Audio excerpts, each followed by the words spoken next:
한 주 동안 잘 지내셨습니까? 이거 뭐 한 주 동안 잘 지냈냐고 묻기가 요즘 막 두려운 시대예요. 뉴스를 키면 그냥 우리를 놀라게 하는 소식들, 우리를 분노하게 하는 소식들이 너무 많아서 이거 진짜 뉴스를 좀 끄고 살아야 되나 싶을 정도입니다. 사순절 기간에 좀 잠잠하게 주님을 좀 바라보며 더 살아야겠다라는 생각이 저절로 들죠. 그래도 목사로서 이번 주 또 말씀을 준비하면서 또 세상과 함께 말씀을 또 증거해야 되기에 뉴스를 보는데 하도 우리를 놀라게 하는 뉴스들이 많이 나와서 이제 잘 놀라지 않는데 또 저를 많이 놀라게 한 뉴스가 있었습니다. 여러분 기억하실지 모르겠어요. 한 달 전쯤에 경북 구미에서 이제 3세 아이가 숨진 채로 발견됐죠. 우리 국민들 다 가슴 아프게 한 사건이 있었는데 20대 그 부모가 그 아이를 이제 두고 가서 아마 죽은 걸로 기억이 나는데요. 이번 그 국립과학수사원의 DNA 그 조사 결과 그 숨진 아이의 부모가 그 20대 그 김 씨가 아니라 외할머니로 이렇게 밝혀졌다는 사실에 너무 놀라서 정말 어떻게 해야 될 줄은 몰랐습니다.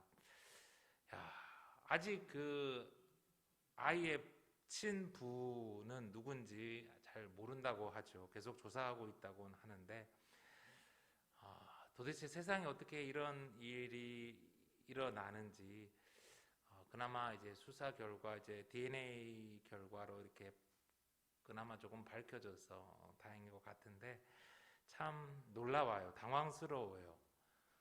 21세기 달을 넘어 이제 화성에 가고 뭐 그런 시대인데 자동차가 이제 자율주행으로 이제 다닌다는 그런 시대인데 참 아이의 부모가 누군지 아직 밝히기 위하여 애쓰는 모습을 보면서 참 많은 생각이 들었습니다. 그런데 우리가 오늘 읽은 이 말씀처럼 이 3,000년 전입니다. 3,000년 전. 그때 서로 아이가 자기 아이라고 주장하는 일이 있습니다. 아무런 증인도 없고요. 뭐 증거라고 할 것도 없어요. 그런데 이제 왕이 됐는데 이제 제일 먼저 이 재판을 해야 되게 되었죠. 솔로몬이 아마 정말 많이 당황스러울 것 같아요. 지난주 말씀을 통해서 이제 솔로몬은 왕이 되어서 하나님께 일천 번제를 드렸습니다. 그리고는 하나님께 다른 것이 아니라 듣는 마음을 구했죠. 이런 솔로몬의 이 구함이 하나님의 마음에 맞아서 하나님은 기뻐하시며 솔로몬에게 지혜롭고 청명한 마음을 주셨어요. 거기다 덤으로 부귀와 영광과 장수까지 약속하셨습니다. 그러니까 오늘 말씀은요, 지난주 말씀에 바로 이어서 나오잖아요. 그러니까 오늘 열왕기서의 기자는 지난주에 이 말씀을 이렇게 기록하면서 하나님께 놀라운 이 지혜롭고 총명한 마음을 받은 이 솔로몬에게 정말 그 일이 일어났는지를 아마 우리에게 알려주고자 했을 거예요. 그런데 이제 오늘 바로 앞절에 보면 그 사건이 꿈에서 일어난 것이거든요. 그러니까 뭐 이렇게 현실상에서 이렇게 뭐 바로 한 게 아니라 솔로몬의 꿈에서 하나님이 그런 지혜롭고 총명한 마음을 약속하셨고 더불어 부귀와 영광과 장수까지도 약속하셨죠. 그러니까 하나님이 정말 그걸 솔로몬의 삶에 주셨는지 그것이 실현되는지 증명됐는지가 많은 사람들이 궁금할 건데 솔로몬이 그냥 혼자 하는 얘기 아니야? 라고 그럴 텐데 오늘 열왕기서의 기자는 정말 하나님의 그 약속이 솔로몬의 삶에서 어떻게 드러났는지 오늘 말씀을 읽고 있는 우리에게 이제 말해주고 싶었을 거예요. 다시 말해서 오늘 그 꿈에서 나타난 하나님의 약속 이후에 일어나는 사건은 하나님이 솔로몬에게 주신 지혜롭고 총명한 마음에 대한 샘플이에요. 샘플. 도대체 하나님이 주신 그 지혜롭고 총명한 마음, 우리 흔히 짧게 지혜라고 얘기하잖아요. 그 지혜는 도대체 무엇인지에 대한 샘플. 근데 이제 우리가 막연히 처음에 생각해 보면 처음에 하나님이 그런 지혜를 주셨다면 지혜를 증명하기 위해서 하나님이 주신 이 샘플을 잘 알리기 위해서 뭘 하겠어요? 이 솔로몬이 이 지혜를 통하여 엄청난 능력을 발휘한 사건을 읽고 있는 독자들에게, 또 이스라엘 백성들에게 들려주려고 하지 않았겠어요? 나라와 나라 사이에 큰 전쟁, 국가의 운명을 건 전쟁이 있는데, 그 전쟁에서 솔로몬 왕이 엄청난 지혜를 발휘해서, 아버지 다윗은 물맷돌로 골리앗을 쓰러뜨렸지만 솔로몬은 그의 탁월한 지략을 통해서 적군을 몰살시켰다든지 큰 승리를 거두었다든지, 아니면 오늘날 일본을 잃어버린 20년으로 이제 떨어지게 한 그 프라자 합의 같은 그런 경제적 엄청난 그런 합의, 이런 무역 협상, 이런 걸 통해서 온 이스라엘을 부강하게 했다. 이런 솔로몬의 지혜를 드러낼 수 있는 것을 기록할 것 같은데 그런 내용이 나오질 않는 거예요. 무슨 일이 벌어집니까? 바로 그 사건 이후에 16절 우리가 한번 보겠습니다. 16절. 그때에 창기 두 여자가 왕에게 와서 그 앞에 서며. 오늘 말씀은 그때라고 시작해요. 그때. 하나님께 듣는 마음을 구했던 솔로몬이 하나님께 지혜롭고 총명한 마음을 받았을 때, 덤으로 부귀와 영광과 장수까지 온갖 좋은 것은 다 받았을 바로 그때에 창기 두 사람이 솔로몬 왕에게 찾아옵니다. 우리가 보통 난해한 문제를 이야기할 때 솔로몬의 재판이다라는 말을 많이 하죠. 이 사건은 너무나 유명한 사건입니다. 우리가 잘 알고 있죠. 그래서 너무나 해결하기 힘든 문제를 만났을 때 솔로몬의 지혜가 필요하고, 그 일을 잘 해결했을 때 솔로몬의 재판처럼 잘 해결했다라고 이야기를 해요. 지금이야 CCTV도 있고 유전자 검사를 하면 금방 해결할 수 있는 문제지만 3000년 전에는 이걸 도무지 알 수 없는 그런 문제였을 거예요. 참 어려운 재판이죠. 그럼에도 오늘 솔로몬이 오늘 말씀을 가만히 읽어보면 뭘 수사도 조사도 하지를 않아요. 그냥 몇 마디 말로 진짜 엄마를 가려내고 사건을 해결해 버립니다. 교회를 다니지 않는 사람들조차도 이 솔로몬의 재판은 알고 있고, 이 재판을 들으면서 우리의 아이들에게도 우리 남편에게도 솔로몬의 지혜가 좀 있었으면 좋겠다 이렇게 많이 구하죠. 그런데 여러분, 오늘 말씀을 잘 보시면서요, 오늘 성경이 우리한테 이야기하고 있는 것이 솔로몬이 왕이 되면서 하나님께 일천번제라는 거한 제물을 드렸고, 하나님이 그 보답으로 솔로몬에게 IQ 180의 명석한 두뇌를 선물해 주셨다. 그래서 오늘 솔로몬이 이 어렵고 복잡한 문제를 재판을 척척 해결해 냈다라는 것을 말하고 있을까요? 과연 그런 내용일까요? 바로 그때 열왕기서의 기자가 솔로몬이 하나님께 온갖 좋은 것을 다 받았을 때, 그때 솔로몬에게 다가온 것은 전쟁에서의 큰 승리도, 경제 위기를 극복한 것도, 전염병을 이겨낸 것도 그런 거창한 이야기를 들려주는 것이 아니에요. 오늘 열왕기서의 기자는 하나님이 솔로몬에게 주신 그 지혜롭고 총명한 마음의 샘플로 증거로 한 아이의 엄마를 가리는 작은 재판의 이야기를 우리에게 들려줍니다. 여러분, 지금 솔로몬 왕 앞에 나와서 내 삶의 억울함을, 내 삶의 큰 문제를 호소하고 그 문제를 좀 해결해 달라고 아우성치는 사람이 누구입니까? 창기입니다. 창기. 여러분, 창기가 누구죠? 지금도 그렇지만 3000년 전에 그 시대에는 사람 취급을 받지 못했던 사람들이에요. 창기가 낳은 아들 아버지가 누군지 알 수가 있었겠습니까? 아버지가 누군지 알 수도 없고 아무도 관심도 갖지 않는 그런 존재예요. 단지 그 엄마만, 세상에 내가 낳은 그 아이의 엄마만 소중히 여기는 그런 사람들입니다. 그 사람들이 사라져도, 그 아이가 사라져도, 그들이 억울해서 울어도 누구 하나 가슴 아파하지 않고 들어주지 않는 그 시대에 가장 비천한 존재로 살아갔던 그들이 바로 오늘 그 솔로몬 왕 앞에서 있는 것입니다. 여러분, 지난주에 말씀을 통해서 솔로몬이 하나님께 구한 것을 레바브 쇼메아, 듣는 마음이라고 말씀을 드렸죠. 듣는 마음, 이해하는 마음을 구했고, 그런 솔로몬을 하나님이 너무나 이쁘게 여겨서 지혜롭고 총명한 마음을 주셨다라고 말씀드렸어요. 그러니까 솔로몬이 구했던 그 듣는 마음, 그래서 하나님이 주셨던 지혜롭고 총명한 마음은 오늘 열왕기서의 기자는 가장 비천한 자들이라도 그들을 만나고 그들의 이야기를 들어주고 있는 바로 솔로몬의 마음을 우리에게 보여주고 있어요. 여러분, 우리는요 한때 IQ라는 게 지능 지수를 말하죠. IQ가 다인 줄 알았어요. 그래서 IQ 좋은 애들을 막 영재라, 우리가 걔네들한테 막 키워서 그 아이들이 세상을 먹여 살릴 수 있을 줄 알았어요. 그런데 아무리 머리가 좋아도, 그 사람의 지능 지수가 아무리 뛰어나도 감당하지 못할 정도로 세상이 복잡해졌어요.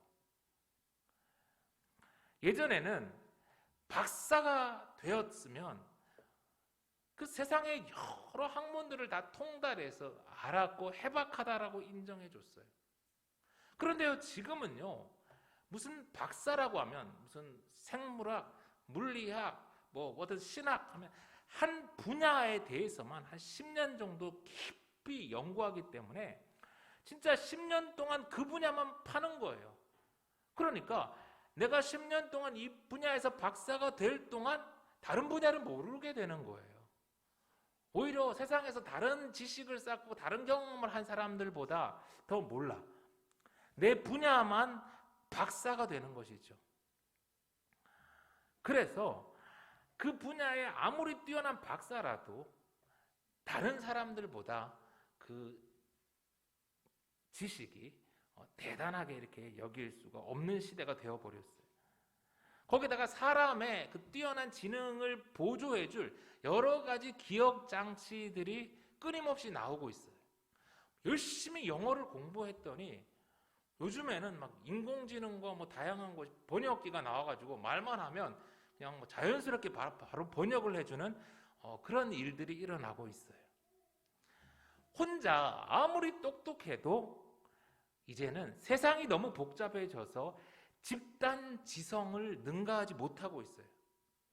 그래서 요즘은 IQ보다 중요한 게, IQ도 물론 중요하지만 우리가 소홀히 할 수 없는 게 EQ, 감성 지수를 또 보고 있어요. 그리고 무엇보다 요즘에는요, 다른 사람들과 더불어 잘 살아갈 수 있는 능력, NQ라고 하죠. 공존 지수를 중요시하고 있어요. IQ만 좋아서는 되는 시대가 아니라는 거예요. 더불어 잘 살 수 있는 NQ, 다른 사람의 마음을 이해하고 느낄 수 있는 EQ가 다 좋아야 하는 시대가 된 거예요. 아무리 자기가 똑똑하고 잘나도 다른 사람을 공감하지 못하고 조직과 어울리지 못하고 협력하지 못하면 세상이 너무나 복잡해져서 아무것도 할 수 없는 시대가 되어가고 있어요. 여러분, 다른 사람들과 더불어 잘 살 수 있고 공감하고 협력할 수 있는 그게 어디서 나옵니까? 오늘 성경이 이야기하고 있는 레바하브 쇼메하, 듣는 마음. 다른 사람들을 들어주고 이해할 수 있는 마음, 바로 그것이 하나님이 솔로몬에게 주신 지혜롭고 총명한 마음이에요. 마음. 예전에는 뛰어난 IQ로 전쟁에서 승리하고 경제적 번영을 가져오고 전염병을 극복할 수 있었겠지만 달라진 시대예요. 다윗이 전쟁을 통해서 성장했던 시대는 끝났고요. 이제는 솔로몬의 시대, 평화롭고 무역을 하고 여러 가지 일들을 하는 새로운 시대가 솔로몬 앞에 놓여진 거예요. 이때는 듣는 마음이 무엇보다 필요한 거예요. 그 중에서도 오늘 성경은 힘없고 천대받는 한 사람을 만나서 들어주고 이해해주고 해결해 주신 그 마음을 하나님은 지혜롭고 총명한 마음이다라고 성경을 통해 우리에게 지금 보여주고 있는 거예요.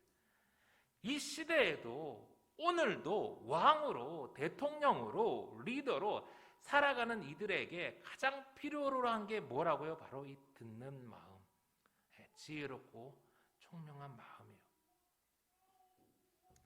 여러분, 열왕기서를요 계속해서 읽어가다 보면 사순절 기간에 여러분들이 좀 같이 계속 제 설교를 따라서 읽고 같이 나아갔으면 좋겠는데, 여러분 10장에서 보면요, 오늘 솔로몬과는 전혀 다른 여자 하나가 찾아옵니다. 여러분 한 번쯤 들어보았을 텐데요, 바로 스바의 여왕, 시바의 여왕이라고도 하죠. 그녀가 솔로몬에 대해서 듣고요, 그 지혜에 감탄해서 멀리서 그를 보기 위해, 그리고 솔로몬과 교제하기 위해 심이 많은 금과 보석과 향유와 온갖 진귀한 것들을 바리바리 팍하니 싸가지고 와요. 그때 솔로몬은 그 여왕을 만나고 그녀 앞에서 마음껏 자신의 지혜를 드러내고 이렇게 보여줍니다. 그럴 수 있죠. 그런데 계속 읽어가다 보면 열왕기상 11장에 가면요, 솔로몬 주변에 어떤 여자가 있을까요? 여러분 11장 3절을 한번 볼게요. 왕은 후궁이 700명이요 첩이 300명이라 그의 여인들이 왕의 마음을 돌아서게 하였더라. 누가 있었다고요? 후궁과 첩. 처음에 솔로몬이 막 왕이 되어서 이제 시작할 때 솔로몬을 찾아온 사람, 솔로몬 왕 앞에 선 사람은 누구예요? 오늘 성경은 가장 비천한 자리에서 인생을 힘겹게 살아가다가 너무나 처절한 문제를 갖고 울 수밖에 없는 그런 창기였음을 보여주고 있어요. 그런 사람도 이스라엘 최고 존엄인 솔로몬 왕 앞에 설 수가 있었단 말이죠. 그런데 시간이 지나면서 10년, 20년 세월이 흐르면서 차츰 솔로몬 왕 앞에는 스바의 여왕 같은 왕들이 급이 비슷한 사람끼리 어울려서 놀고 서로 뽐내고 서로 인정해주고 그러고 있어요. 그러다가 더 나아가 마지막에 가면 자신에게 쾌락을 줄 수 있는 후궁과 첩이 온통 둘러싸여 있어요. 천명. 어디 가난한 이들이, 창기가 1000명을 뚫고 왕께 나아가지를 못하는 그런 상황이 돼버린 거예요. 골치 아픈 사람들, 가난하고 낮은 곳에 있는 사람들을 만나주고 그들의 문제를 해결해주는 솔로몬 왕의 모습은 성경에서 사라졌어요. 그저 옆에서 자신을 인정해주는 이들, 자신과 함께 비슷한 처지에 있는 이들, 나아가 자신에게 쾌락을, 즐거움을 주는 그런 이들만 솔로몬의 옆에는 남아있게 되었어요. 그걸 성경은 솔로몬이 점점 타락해 갔다고 우리에게 보여주죠. 많은 세상의 왕들이, 그리고 오늘날의 왕들이, 대통령이, 리더들이 솔로몬 왕의 길을 따라갑니다. 세상 왕뿐만 아니라 안타깝고 속상하지만 교회의 목사들도 그랬어요. 그러나 성경을 우리가 계속해서 읽어가다 보면 끝까지 창기를 만나주고 그들의 말을 들어주고 그들의 친구가 되어준 한 사람을 만날 수 있습니다. 온 세상이 그를 황호하고 우리들의 왕이 되어달라고 소리쳤지만 마지막까지 그들의 편에 서서 그들을 안아주시고 그들의 친구가 되어주셔서 십자가에서 죽으시니 예수 그리스도를 우리는 만날 수 있어요. 사랑하는 성도 여러분, 이윤을 추구하는 기업은요, 일론 머스크나 워렌 버핏 같은 뛰어난 천재들이 이끌어갑니다. 그게 맞아요. 그러나 하나님의 나라는 그런 리더가 아니에요. 레바브 쇼메하우, 오늘 솔로몬의 첫 마음처럼 바로 듣는 마음이 가난하고 약하고 억울한 사람들의 말도 들어줄 수 있는 사람이 하나님 나라에 어울리는 리더입니다. 우리 예수생명교회 모든 성도님들이 바로 오늘 예수님처럼 가난하고 약하고 어려운 사람들도 같이 들어주고 이해하고 그들과 함께 친구가 되어줄 수 있는 그런 진정한 지혜로운 왕이 다 되길, 그런 하나님 나라의 리더들이 다 되기를 간절히 소망합니다. 오늘 재판을 조금 더 자세히 보면요, 솔로몬 왕이 뭐 특별히 한 게 잘 없어요.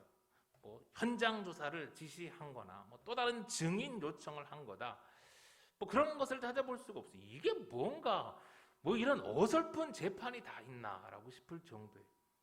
그저 두 사람을 만나고 그들이 하는 말을 다시 한번 이야기해서 들어준 게 다입니다. 23절을 우리 한번 볼게요. 왕이 이르되 이 여자는 말하기를 산 것은 내 아들이요 죽은 것은 내 아들이라 하고 저 여자는 말하기를 아니라 죽은 것이 내 아들이요 산 것이 내 아들이라 하는도다. 그저 두 여자의 말을 한번 더 듣고는 그 두 여자의 진술을 각각 확인합니다. 그리고는 뭐 다른 특별한 조치 없이 저 부하에게 이제 칼을 가져오라고 하는 것이죠. 그리고는 칼을 가져오게 하고는 25절에 보니까 사나이를 둘로 나누어 반은 이 여자에게 주고 반은 저 여자에게 주라, 그렇게 명령합니다. 하나를 갖고 이 두 여자가 양쪽 집단이 싸우니까 힘 있는 왕이 그냥 칼로 반으로 딱 나눠가지고 서로 함께 한다. 어려운 문제를 쉽게 해결하는 그런 방법입니다. 뭐 그럴 수 있겠죠. 그런데 뭐가 문제입니까?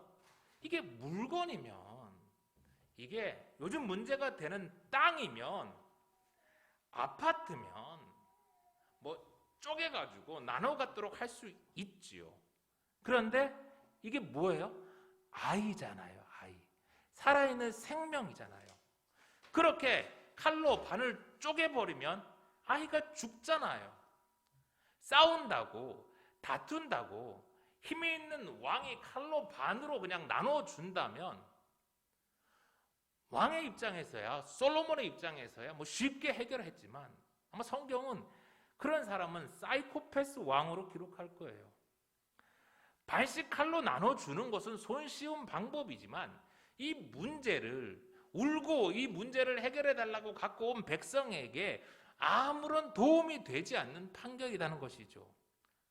진정한 이 재판의 목적은요, 살아있는 아이를 진짜 엄마에게 돌아갈 수 있게 하는 것이에요. 그래야 돼요. 이런 일을 감당해야 되기 때문에 왕은, 리더는, 위정자의 자리는 참으로 힘든 거예요. 그래서 정말 지혜가 필요한 거예요. 듣는 마음이 필요한 거예요. 왕은 힘이 있다고 그저 쉬운 길로 갈 수 없는 거예요.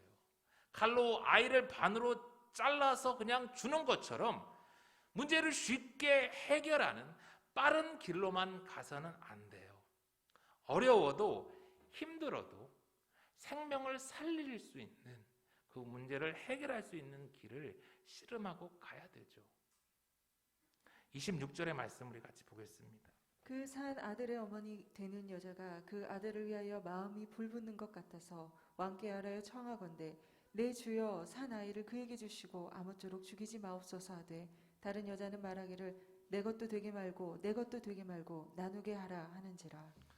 솔로몬 왕은요, 진짜 아이를 반으로 나눠 주려고 하는 게 아니었어요. 그런 자신의 명령을 통해서 두 여자가 어떤 반응을 보이는지를 보려고 했어요.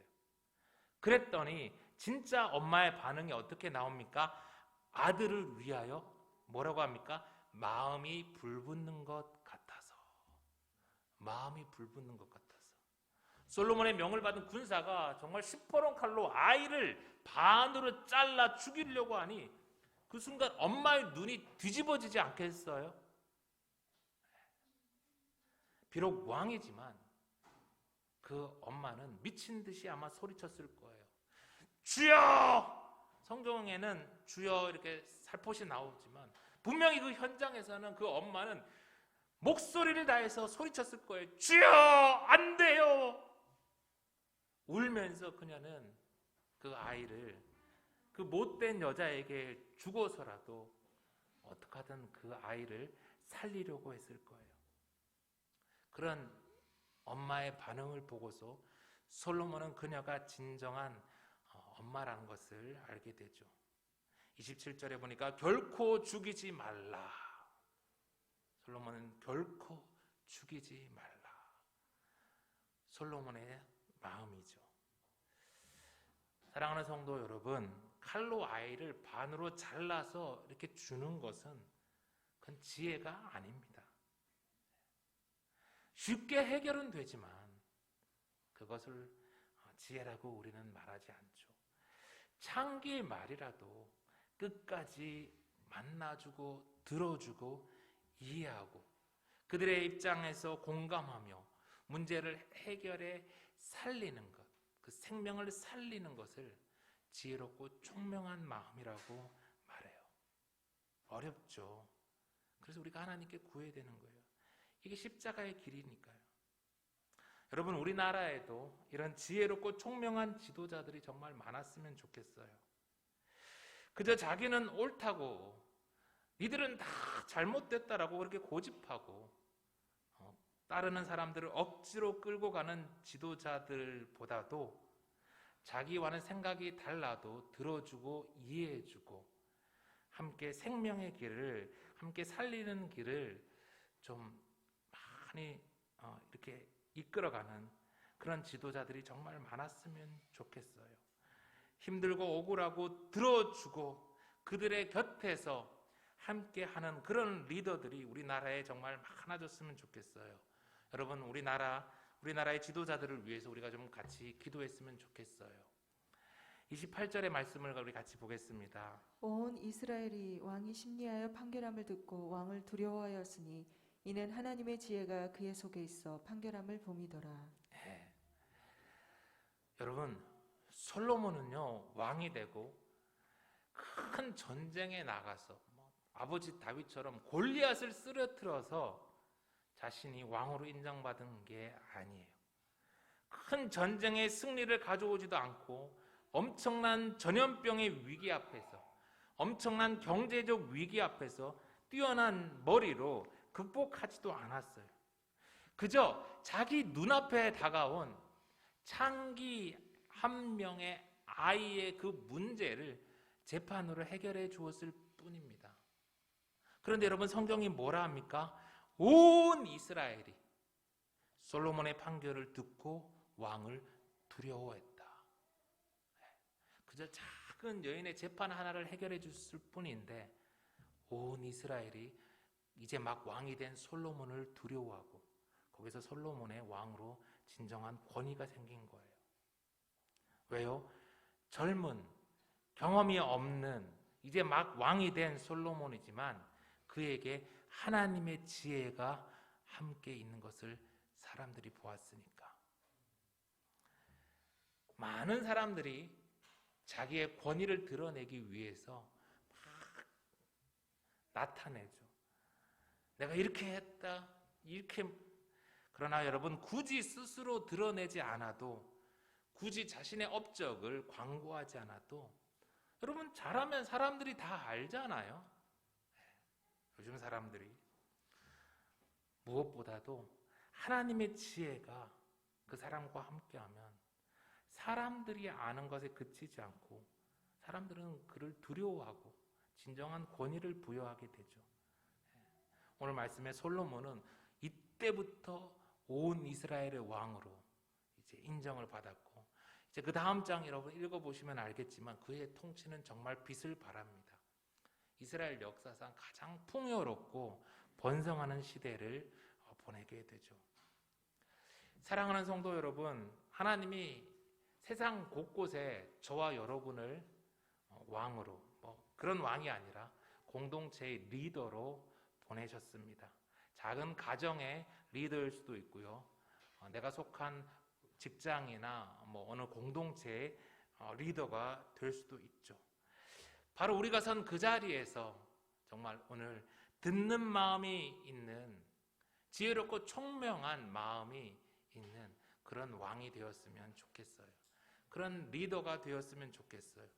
칼을 통해서가 아니라, 힘을 통해서가 아니라 듣는 마음으로, 지혜롭고 총명한 마음으로 공동체를 이끌어가는 리더가 되었으면 좋겠어요.